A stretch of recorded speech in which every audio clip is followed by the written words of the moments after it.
Okay, we're live. Well, good morning, everybody. This is Jim Hodgson along with Garry Goff. We're here at the Fort Worth Aviation Museum, home of the most touchable warbirds in Texas. This is a redo of a video that we did this last summer. In fact, we only published it on Facebook because the sound was so poor and the camera kept flipping. So we're going to give it another try here. We're going to be talking about military flight instruction today, both from a student standpoint and from the instructor standpoint. Garry instructed in the OV-10. In the OV-10. Right. I instructed in the training command in the TA-4 as an advanced jet instructor. I also instructed in the OV-10 Bronco, and had some also in the airlines with the T-37, or T-37 with the 737. So at any rate, before we even get into this a little bit, just going to bring you up to date in terms of military flight instruction. The way we know it today really started during the First World War with the French and the British. They had to come up with a way to organize and train pilots to become bomber pilots or pursuit pilots or observation pilots. And interestingly enough, that whole process is still pretty much what's in place today. It started out with a period of time that you spent in ground school learning about aerodynamics and engines and airframes and all those types of things.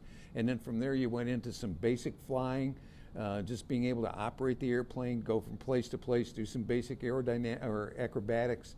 And then from there you went into whatever your specialty was going to be, whether that was going to be a pursuit pilot or a bomber pilot or an observation pilot. And today it's still pretty much the same thing, isn't it? Pretty much the same thing. And Jim has the privilege of taking fairly new students, literally they're still students, and pushing them through the remainder of the training. Whereas for me, all I did was tactical training. So it would have been like advanced training. You're already qualified as a pilot. You already know how to do everything, navigate, fly instruments, everything else. But now I'm in charge of teaching them to be a tactical fighter pilot, especially in the flight lead. But Jim knows more about taking a guy, a basic guy, he has just the basics done, and bringing him up to speed for the fleet operations.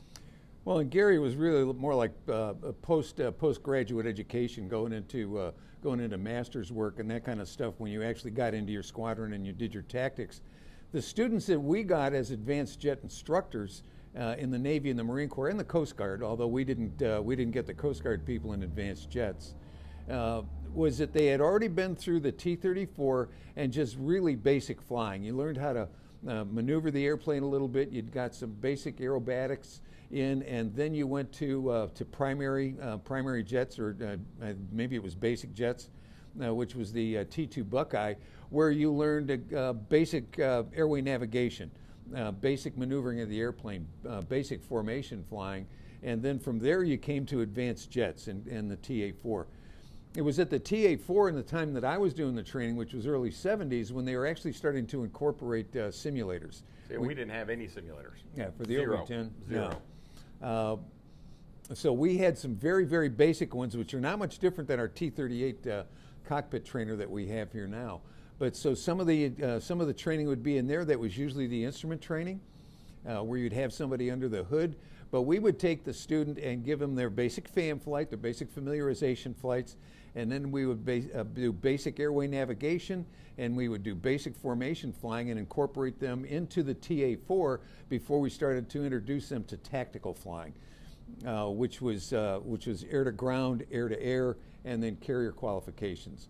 And formation flying became really the hinge, I think, or the link to everything. Yes. Because that's the way that you tactically operated all the time. It was always formation. And it was learning how to have 4 separate airplanes and bring them together in a point and then join up and be able to fly in the different formation that you needed, whether it was a 4-plane going into a target or a 2-plane doing a combat air patrol or those kinds of things. So there was a lot of that before you went to your tactical squadron.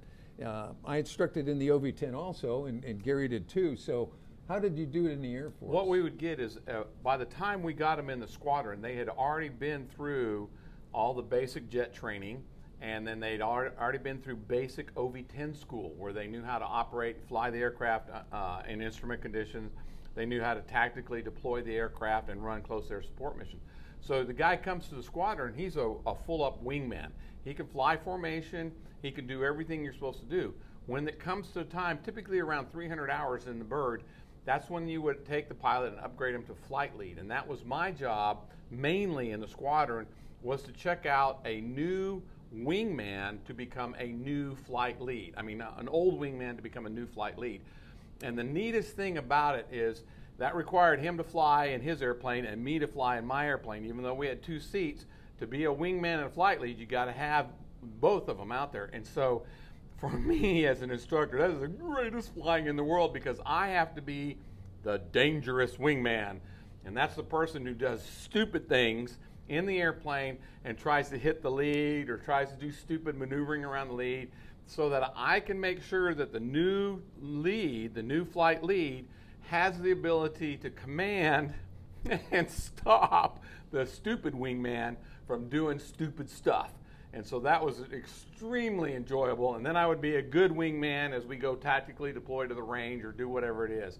And then the same way when I would check out a new pilot to be an instructor. So he's already flight lead, he's got to be an instructor pilot. So he's in the back seat, I'm in the front seat, and I get to do stupid flight things and see if the instructor can correct me. You know, it's a good point that Gary brings that up, because the thing that I found as an instructor is that the students who were going to kill you were not the bad students. No. Because you were watching them every minute. You could see minutes or maneuvers or almost a day before the mistakes they were going to make, because you could see the chain of events that was leading up to that mistake. You wanted them to make mistakes. You wanted them to learn from that. The students who would kill you were the good students. Yes.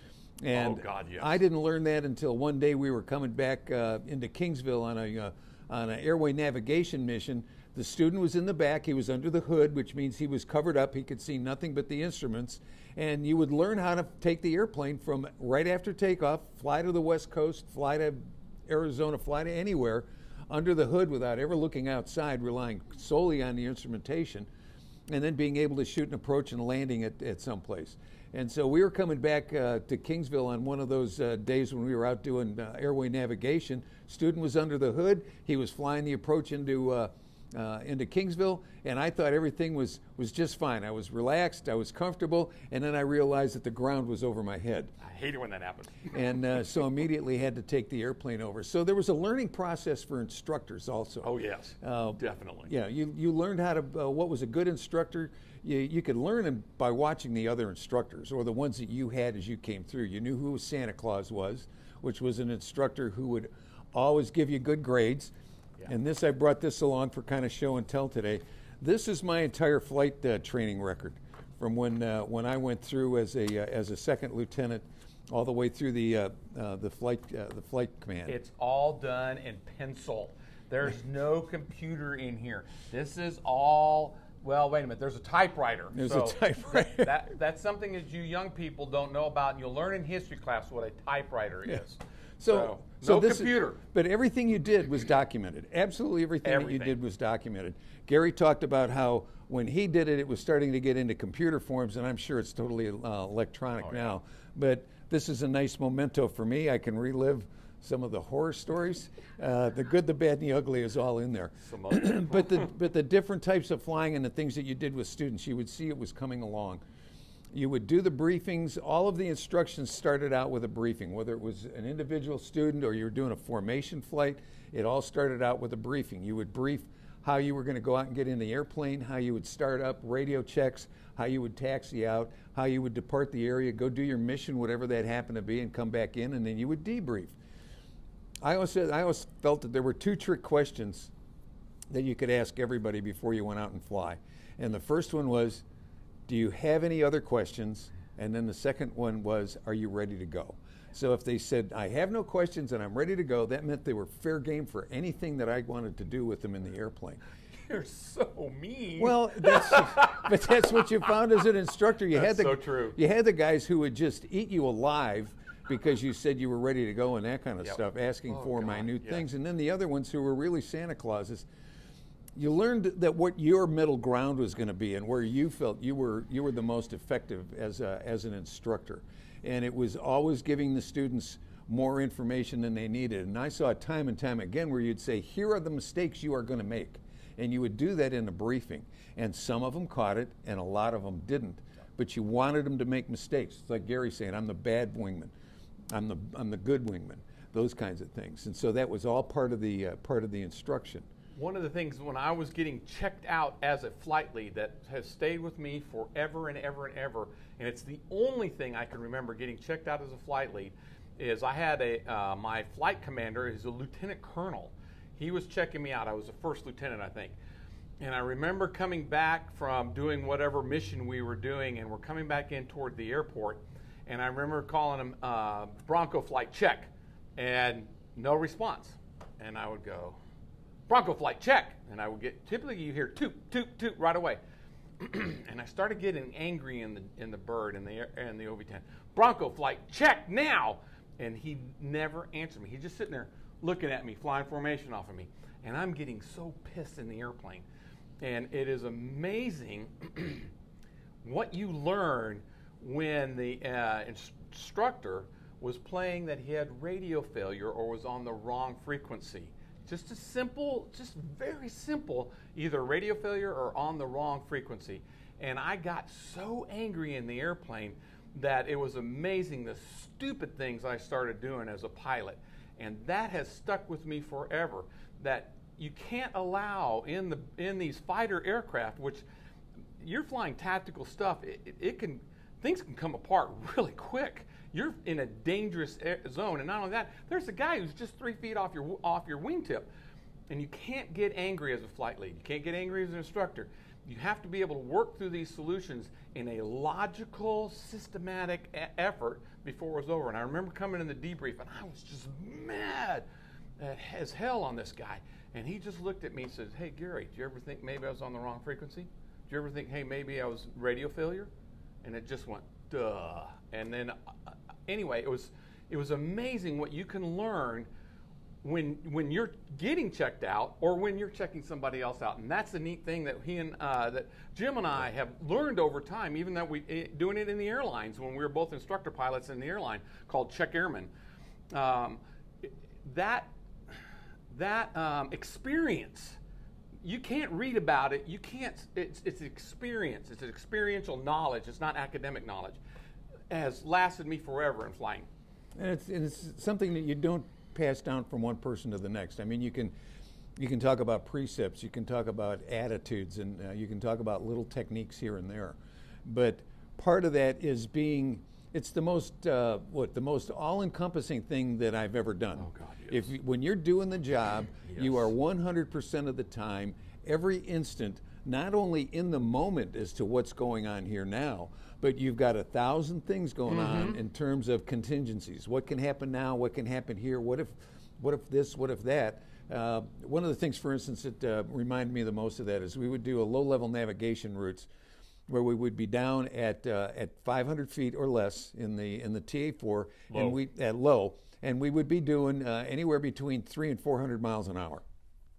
And the idea is that we're following a strip map, and the idea is to hit your landmarks, hit your timing, hit your turns, and get to a target, deliver your weapons, and then leave. Well, when you're down and you're going that fast, one of the things you learn first of all is that you can't look right outside the airplane.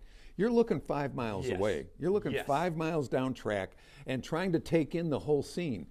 We would see hawks, for instance, hawks and buzzards down at our level. Well, long before we ever got to them, they would disappear. They would just go ahead and dive. So I knew that there was a bow wave off of the airplane, but these were things that you were perceiving. Okay, are these birds out there, are they going to be moving? Are they not going to be moving? And it's the one that doesn't, and somehow you get hit, and you get hit. So you had to be ready for things like a bird strike at 500 feet and 500 knots. What do you do? I was on a rescue mission one time because of a student and instructor who were down low. The instructor's in the back seat on these things, students in the front seat. This buzzard came through the windscreen and hit the student and went all the way back to the instructor. He lost communications with the student in front and almost instantaneously just ejected both of them, because at that low an altitude you have to make instantaneous decisions about things. And so it was not even just that, but when you're out at the boat, the decisions you make at the boat, it's a constant process that you are going over and over and over in your mind constantly. We use the term SA. It's a situational awareness that is so heightened. We know about driving now, distracted drivers who are texting or whatever it is that they're doing. They're thinking about other things, and they have accidents and whatnot, just driving on the road. In the jet, you cannot afford to have that. You have to be present in the moment, and it's a discipline that you teach yourself, and then you have to be ahead of the jet. You have to be thinking far out in front of it. Because I tell you what, when I was a student on an F-15 on the first afterburner takeoff, thank God I had an instructor on there, because as soon as I broke ground, he's yelling at me to put the gear up, because if I don't, I'm going to overspeed the gear, because I am so far behind the jet, I can't, it's just taking me enough just to fly the jet. And that's what an instructor knows and anticipates and is in that present moment disciplined to see what's going on. And it's all in the planning process. It's the the thing you do before you go out and fly. When you talk about flight planning now, and even when we did it in the airlines, you're still plotting it out. What's the weather? What's the situations? What are the contingencies that may take place? But in the kind of things that we were doing, you're adding in the issue of, I've got a student, I've got a person who's unfamiliar with this. But the whole training process of building a building block, when Gary's talking about the situational awareness, one of the places where that really starts to get ingrained was in basic instruments. Yes. When you start to teach people the idea of scanning the instruments, even in FAM flights, we used to do a thing where we'd take the student out, and you'd start out and they'd have to descend at 1,000 feet per minute for 1,000 feet, and then come back up at 1,000 feet per minute, and then it was called an S1 and S2 and an S3 or S4 pattern. And it means you're constantly looking at all the instruments. If you start to fixate on one instrument, that's when you get into trouble. So you're constantly looking at all of the instruments, and you get what's referred to as a scan pattern. Yep. So the instrumentation is, you'd look at your altitude, and then you'd look at your airspeed, and then you'd look over at your descent meter, and then you'd go back to altitude and airspeed. So it's all of that kind of thing, and it just builds and builds and builds, to where when we got, for instance, to carrier landings, it was needle ball airspeed. That's all we were looking at, needle ball and airspeed, needle ball and airspeed. And you're all outside with these things. But it's all about learning situational awareness. And I think I found that all of those things that I learned through flight training, I use every day today. I've used them ever since. And I think that's why sometimes when we look at other pilots, we already have a sense of who they are, what their capabilities are, what their background was, and those kinds of things, and what you can anticipate from them. One of the biggest joys for me was being able to teach a wingman to become the flight lead. And so that he checked out, he passed his check ride, and he went on to be a flight lead, of which I would be a wingman later on, whatever it was. The flight lead is such a critical position in all tactical flying. If you don't have a flight lead, you're not going to get the target, and you're not going to get home. When you were flying and instructing, what was the most rewarding thing to do for you? What was your most rewarding part? The most rewarding part was watching them graduate. Yeah. No, woo! They graduated. They're out of my hands. I had the opportunity for a while. When you come in as an instructor, an advanced instructor, where I came in, you started out only as a FAM instructor, basic instruments, basic airway navigation, and maybe formation flying. So you were a primary advanced jet instructor. Only after you had instructed for a while did you then go into air-to-air, based on what your background was. Now, I came to advanced jet instruction after having been in the OV-10. So I had hours upon hours upon hours on ranges doing air-to-ground and delivering rockets and controlling air and those kinds of things. So I became an attack instructor when I went back as an instructor. Eventually, I ended up being a sort of a carrier landing instructor. I was never an LSO or landing signal officer, but we would go out for practices and go out with the students on that. But you would get into those advanced stages. So the thing that was really rewarding for me is seeing the nugget come through the door. And I had an opportunity, because I was progressing up through my qualifications at sometimes the same rate, and had some of these students as FAM students or basic instruments, or took them on road trips, and then watched them develop from this basic pilot who knew how to operate a jet to somebody who you knew was now a weapon. Weapon. That you could now take that person and you could send him to the fleet, Yep. and he had been through all of this kind of training. He'd been through flight proficiency boards maybe. He had had extra time, extra instruction, but you knew that what you were sending out to the fleet, to Garry and his squadron, was somebody who was qualified and capable to start to learn how to do his professional job. And that's what I agree. I totally agree. That's what makes it cool. What was the most terrifying thing of being an instructor? Because you got to do the whole gamut. I just did tactical. What was the most terrifying part of being an instructor? Was it getting bored? No, boy, the most terrifying thing.